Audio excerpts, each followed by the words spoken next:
Hello friends, GS classes के shorts में आपका स्वागत है। हम आज बात करेंगे मिडिवल किंगडम्स की और दिल्ली सल्तनत और मुग़ल डायनेस्टी की क्रोनोलॉजी के बारे में।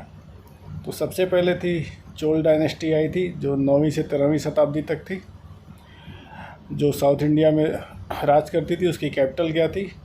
चोल की कैपिटल थी उरैयूर। उसके बाद वेस्टर्न चालुक्याज आते हैं, जिनकी कैपिटल क्या थी? उनकी कैपिटल थी बादामी, जो 973 से 1179 एडी तक रहते हैं।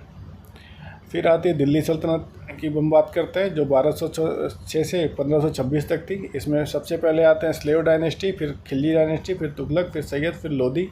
स्लेव डायनेस्टी रहती है 1206 से 1290 तक, खिलजी डायनेस्टी रहती है 1290 से 1320 तक, तुगलक डायनेस्टी रहती है 1320 से 1414 तक, सैयद डायनेस्टी रहती है 1414 से 1451 तक, और लोधी डायनेस्टी रहती 1451 से 1526 तक। लोधी डायनेस्टी के बाद इब्राहिम लोधी को हरा के बाबर मुग़ल डायनेस्टी की स्थापना करते हैं 1526 में, और वो सिर्फ 4 साल करते हैं, 1526 से 1530 तक। उसके बाद हुमायूं आते हैं 1530 से 1556 तक, फिर अकबर आते हैं 1556 से 1605 तक, और फिर जहांगीर आते हैं 1605 से 1627 तक, फिर शाहजहाँ आते हैं 1628 से 1658 तक। फिर सबसे बड़े और फेमस मुग़ल एम्परर थे, जो अंतिम थे, वो थे औरंगजेब, जो 1658 से 1707 तक करते हैं।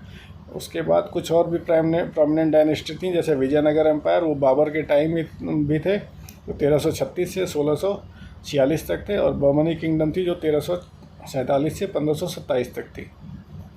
तो थैंक यू फ्रेंड्स, आगे हम और डायनेस्टी की बात करेंगे।